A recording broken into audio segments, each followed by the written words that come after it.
The war in Ukraine continues with full intensity. July 18th, 2026, Kherson direction. Ukraine's Ronin unit locking down every route Russian forces move through. Soldiers heading to new positions, convoys carrying construction supplies for trenches, trucks trying to push through. One by one, each one intercepted.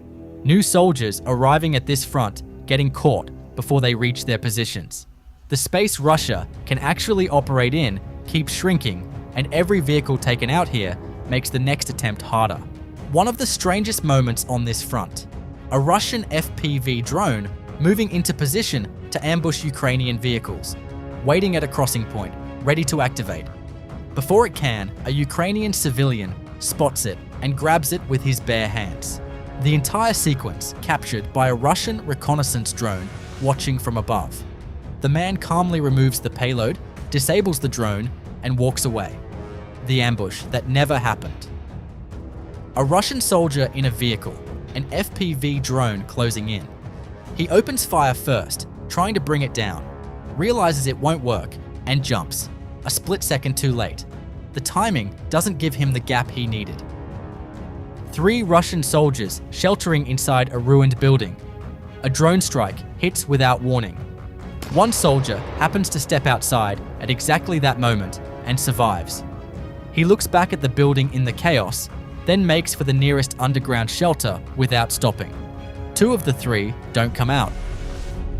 18 soldiers moving into the same house, all of them inside within minutes of each other, packed into one small space. The first drone comes through a window, detonates on contact. Not enough on its own. A second follows right behind it, this one loaded with anti-tank mines, pushing further into the structure before it goes off. The blast that follows tears through what's left of the building, walls collapsing in on themselves. Nobody comes back out. What used to be a house is just a pile of debris now. 18 in one place, one strike apart. An FPV operator, mid-strike on 2 soldiers on foot, then a vehicle appears. The operator switches target immediately. The vehicle is always the priority. Take it out, and the soldiers on foot have no transport, no supplies, no way forward. The vehicle goes down. The soldiers left standing are already the easier problem. 3 Russian soldiers frozen in open ground, aware there's a drone above. The moment they realize it has spotted them, they break and run. One doesn't make it clear in time. The other 2 don't stop to check on him. They keep moving, leaving him behind. A routine reconnaissance flight. Something under a tree catches the operator's eye. A closer look, a careful pass back. A Russian soldier trying to stay hidden. The hiding spot doesn't hold up under a second look. The drone moves in. Open ground, a Russian soldier alone out there. No cover in reach. An FPV appears, closing fast. He swings a heavy machine gun around, trying to get a shot off, but there's no time to line it up properly. Everything happens too quickly. The drone gets there first. ATVs and motorbikes, essential for Russian forces trying to move quickly on this front, and easy targets for Ukrainian FPV drones. Rider after rider caught before understanding what's coming. These vehicles offer speed, but zero protection. No armor, nothing between the soldier and the drone above. Russia has largely stopped sending armored vehicles to many of these sectors, substituting cheaper alternatives instead. The footage shows exactly what that trade-off costs. Faster movement, more exposure, higher losses. A Russian BMP-2 pushing toward Ukrainian defensive positions in southern Pokrovsk, FPV drones respond immediately. The first strike hits the vehicle and the 5 soldiers on top simultaneously. The BMP keeps moving despite the hit, secondary explosions visible as ammunition starts cooking off inside. More drones close in, one after another, until the vehicle finally stops for good. An assault that never gets close to its objective. Another failed push, stopped before it reaches the line. Kharkiv direction, a Russian agricultural complex being used to funnel infantry across the state border and stage them for a push south. Ukraine's 58th Motorized Infantry Brigade drone operators strike the facility. hitting an ammonium nitrate storage depot in the process. The resulting explosion is massive, taking out the staging area along with everything inside it. Ukraine's Magyar's Birds operator, following tracks along a path in the Donetsk region, scanning for any Russian presence. A soldier comes into view on the road, completely still. The drone moves in fast. Even as it closes the distance, the soldier stays frozen. No attempt to run, no attempt to fight back. The drone reaches him before that changes. Veliki Buluk direction. A doorless Niva spotted near the village of Ryabyki in Belgorod Oblast, 10 kilometers from the Ukrainian border. What was a vehicle is now scrap metal. Weeks of walking, heavy loads on his back.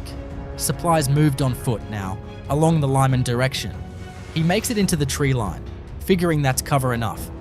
It isn't. An FPV closes in first, then a drop from above right after.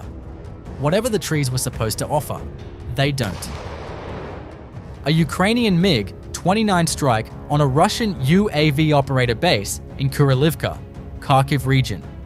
A direct hit on the facility coordinating drone strikes in this area.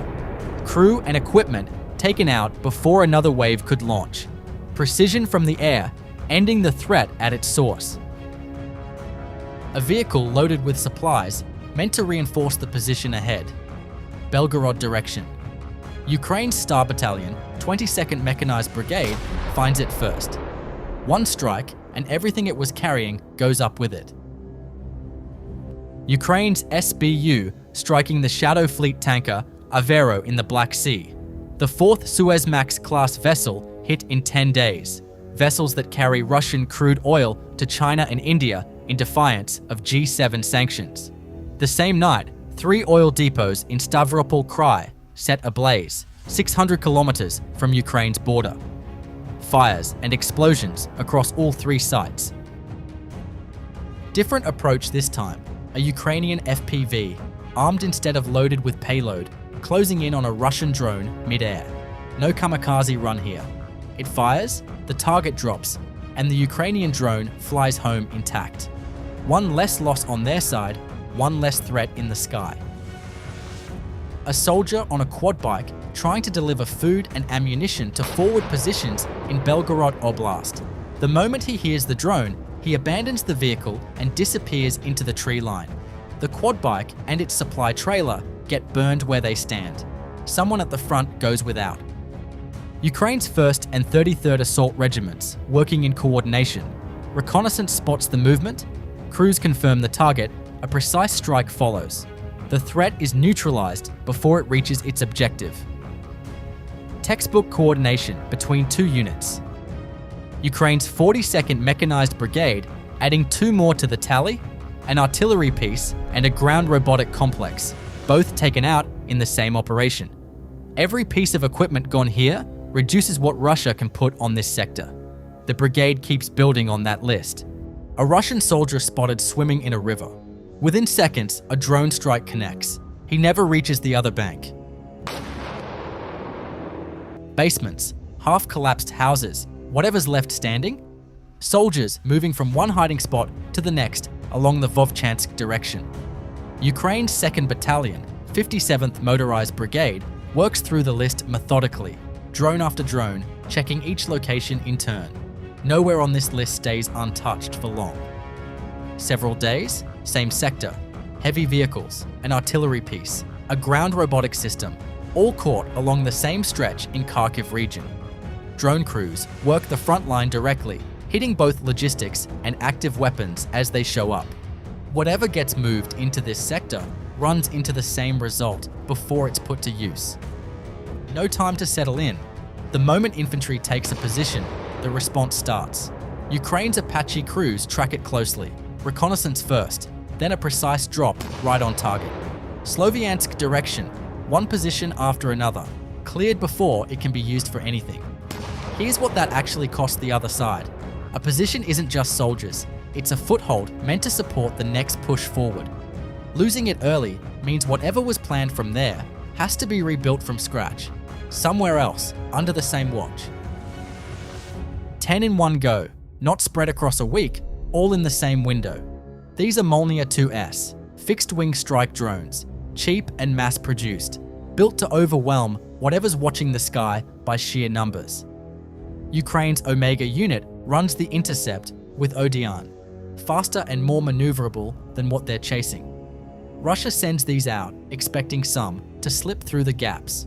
Today, none of them did.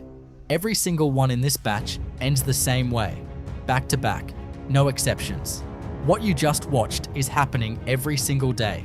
Soldiers frozen in fields, convoys ambushed before delivery, 18 soldiers entering a building that collapses on all of them. As of today, July 18th, day 1607 of this war, Russia's total combat losses are now approaching the 1.5 million mark, with 1,520 more added in the last 24 hours alone. But the war behind the lines is accelerating. Ukrainian drones struck an oil storage facility in Noginsk, just 50 kilometers from central Moscow. A Russian T-72, abandoned by its own crew due to fuel shortages, captured and turned against Russia. Wildberry's logistics complexes struck in 2 locations overnight. Russian authorities tightening social controls as the fuel crisis deepens. Russia's maritime losses forcing elite drone units off the front line to protect sea lanes instead. Russia keeps sending men forward. Ukraine keeps finding them, on the ground, in the sky, and now 50 kilometers from the Kremlin. Drop a comment? If Russia can't keep its tanks fueled, what does that say about the next 6 months?